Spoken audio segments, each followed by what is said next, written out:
wassalatu wassalamu ala sayyidina Muhammadin wa ala alihi wa sahbihi ajma'in. Pertama-tama marilah kita memanjatkan puji dan syukur kehadirat Allah Subhanahu wa taala yang telah memberikan rahmat dan nikmatnya kepada kita semua.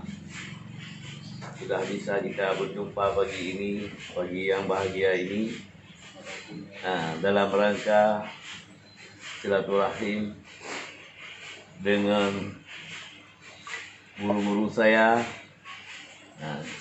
Bapak Dr. Taqwadin, SHSIMM, MS, Dr.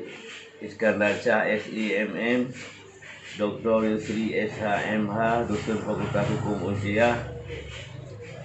Saya mengucapkan kepada rakan-rakan semua, kepada Bapak Kadis Koperasi UKM Aceh, Dr. Wildan MPD, kepada Dr. Iskandar Shah SIMM, dan untuk semua yang berada yang mendengar di seluruh tanah air. Khususan kepada moderator Bapak Ilyas Isti dan rekan-rekan semua yang ada.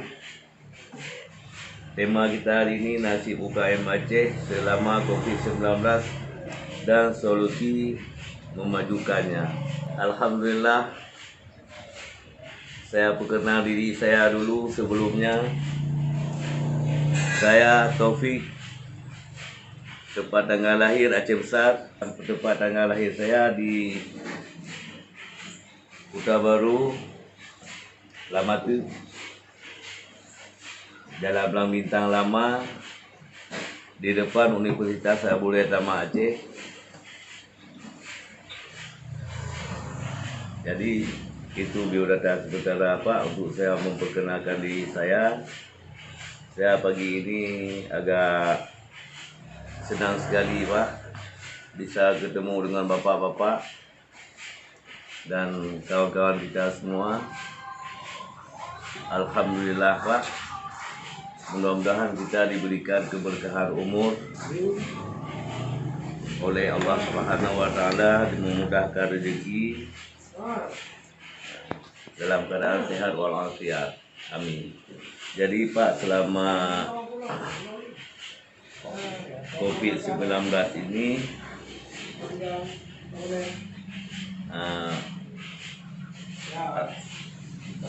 usaha kita semua pada menurun semua Pak, berdampak COVID-19 ini. Bahkan saya mau tidak mau Pak, selama ini mensyukuri aja Pak, apa yang diberikan Allah ya itulah yang kita terima. Jadi kalau saya lihat hari ini, pemerintah kita betul-betul perhatian sekali kepada masyarakat, luar biasa. Bapak Kadis UKM Aceh, Dr. Wildan MPD, beliau memang langsung terjun ke lapangan luar biasa. Dan guru kita Pak Taqwadin juga begitu, dan rekan-rekan lain semuanya. Saya senang sekali hari ini Pak bisa ketemu bertatap muka dengan bapak-bapak guru-guru saya semua.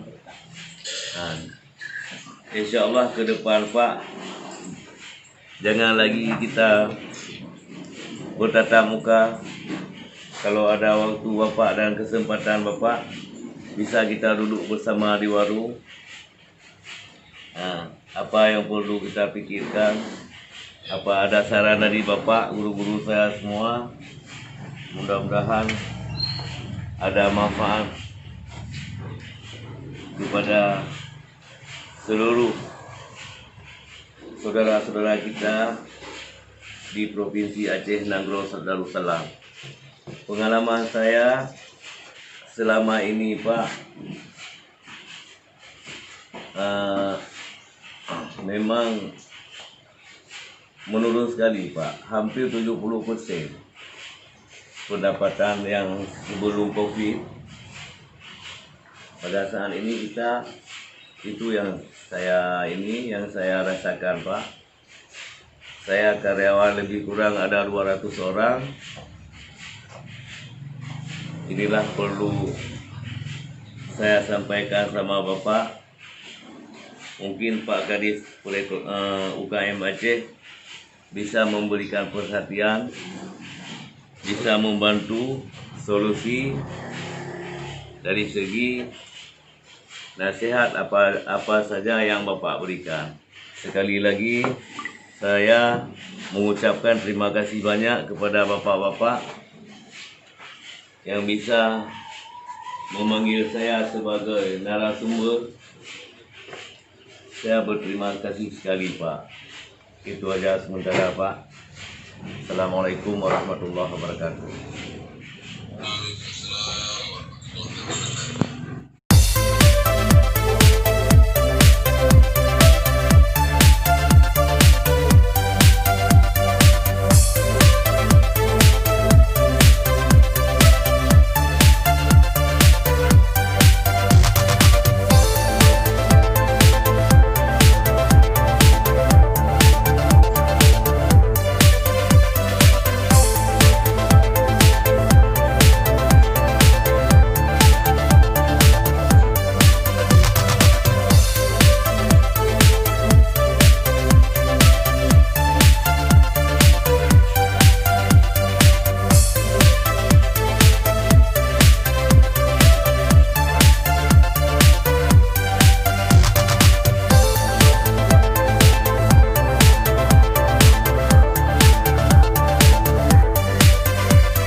Ini sungguh sangat ironis memang ketika kita dengar apa yang disampaikan oleh Taufik tadi, bahwasanya 70% itu pendapatan menurun selama COVID, dan masih sekitar 200 karyawannya yang bekerja bersama beliau di beberapa cabang itu juga menjadi terkendala. Ya, Pak Wildan katakan kalau siap. Berarti bisa langsung ke Pak Wildan ya. Oke. Baik, tentang produksi Pak Wildan sudah siap dan sudah ready bergabung bersama kita di sini. Nah, mungkin untuk selanjutnya mungkin kita persilahkan kepada Pak Wildan, Kepala Dinas Koperasi dan UMKM Aceh, yaitu kita meminta bagaimana peran pemerintah selama ini untuk memajukan UMKM itu selama COVID ini, bagaimana kira-kira apa yang dilakukan selama pemerintah, apa selama ini oleh pemerintah, dan apa rencana kemudian hari selama new normal ini, apa rencananya. Untuk Pak Wildan kami persilakan yang silakan. Berapa menit saya? Siap. Berapa menit? 10 menit mungkin lah. Terima kasih. Assalamualaikum warahmatullahi wabarakatuh. Waalaikumsalam warahmatullahi wabarakatuh. Mohon izin hostnya, saya diberi kesempatan untuk menayangkan materi. Boleh, kami persilakan Pak. Alhamdulillahirrahmanirrahim. Wassalatu wassalamu ala asyrafil mursalin. Kita katakan subhanahu wa ta'ala bahwa kita pada pagi yang cerah ini masih diberi kesempatan untuk bisa bertatap muka walaupun yang melalui dunia maya. Alhamdulillah. Penghormatan saya kepada Pak Dr. Taswati, Kepala Perwakilan Ombudsman Aceh, ada sahabat saya ini Pak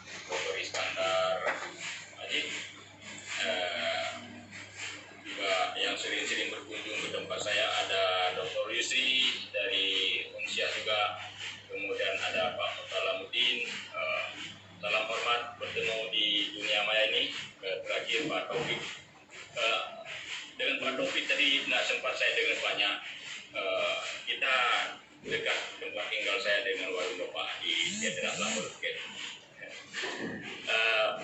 Pada hari yang mulia ini saya diberi tema yang sangat besar, ngeri-ngeri sedap nih temanya. Nasib UMKM Aceh selama COVID-19 dan solusi memajukannya. Di satu pihak memang ngeri-ngeri sedap, tapi di lain pihak saya sangat berbahagia bahwa rupa-rupanya untuk memperjuangkan nasib UMKM bukan hanya tugas-tugas yang harus diemban oleh pemerintah Aceh, khususnya oleh Dinas Koperasi dan UMKM ini, tetapi juga turut diperhatikan oleh semua kalangan masyarakat. Dan pada hari ini perhatian yang utama diberikan oleh Ombudsman dengan mengajak kita semua untuk hadir di panggung ini. Topik yang diberikan kepada saya menjadi kecil sebenarnya, peran pemerintah Aceh dalam memajukan UMKM. Sangat kecil topik yang diberikan. Di satu pihak bersyukur mendapat yang Tuhan, yang kedua memang tidak bisa saya kampanyekan keseluruhan isi koperasi UMKM pada sidang yang berbahagia. Untuk itu saya telah mencoba memilah ada 4 hal atau tiga topik utama yang akan saya sampaikan. Yang pertama, saya mengajak kita semuanya melihat apa dampak COVID terhadap koperasi dan UMKM di Aceh, dampak selama ini. Kami sudah melakukan survei kasar, survei sejarah yang namanya survei bukan penelitian. Dari data-data yang masuk, surveinya online yang kami lakukan, kami sudah bisa mengetahui beberapa hal. Untuk pemateri selanjutnya itu Anda Mutalamuddin. Nah, ini beliau lah pimpinan PTBM Beton di Medan di provinsi Aceh.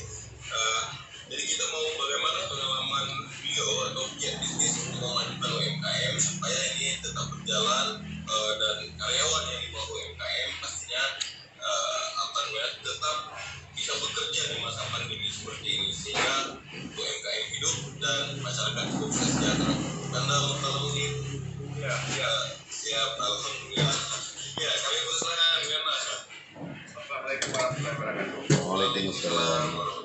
Semoga Allah Subhanahu wa taala dan salawat dan salam kepada Rasulullah. Terima kasih penyelenggara sudah mempercaya saya, yang saya hormati semua penyelenggara, narasumber dan moderator. Saya hanya ingin berbicara masalah karena kita cerita tentang COVID, tentang efek COVID. Yang pertama saya mau sampaikan bahwa apa yang disampaikan oleh kami pemerintah COVID itu tidak terkait sama sekali dengan apa yang dibutuhkan hari ini yang kita bicarakan. Jadi mohon maaf itu tidak ada terkait sama sekali. Karena April lalu pemerintah melalui keputusan bersama Menteri Dalam Negeri dan Menteri Keuangan nomor 119/2813 dan PSJ yaitu nomor 177 KMK 07/2020 tentang ini dengan baik-baik tentang percepatan penyesuaian anggaran pendapatan dan belanja daerah tahun 2020 dalam rangka penanganan coronavirus DCC 2019 COVID-19 serta pengamanan daya beli masyarakat dan ekonomi nasional. Penekanannya pada penanganan ekonomi masyarakat, daya beli masyarakat dan ekonomi nasional. Pada kita perlu dua-dua yang buru-buru supaya orang bisa beli kopi, duduk di warung kopi dia. Caranya bagaimana orang lain yang duduk di warung kopi dia harus bekerja supaya dapat gaji. Jadi itu yang harus dipikirkan. Jangan ikut program yang dalam kotor lagi Pak. Lo udah tidak pasti. Jadi maksudnya kita harus fokus menyelamatkan ekonomi Aceh sekarang ini dan fokus kesempatan untuk merebut. Kenapa merebut? Urangnya di Medan, di Sumatera Utara, sayur itu sudah musuh. Di hari ini banyak, misalnya contoh, yang buat kue slen, di sampai usaha saya di Medan banyak duduk berapa? Ini saya beri contoh, ada momen duduk di dan UMKM di Aceh. Dia mempekerjakan 500 orang dengan kapasitas produksinya misalnya 1 juta kemasan per hari. Itu pabriknya wajib itu. Dia nggak bisa memproduksi 100.000 kemasan. Kalau dia produksi 100.000 kemasan, ruginya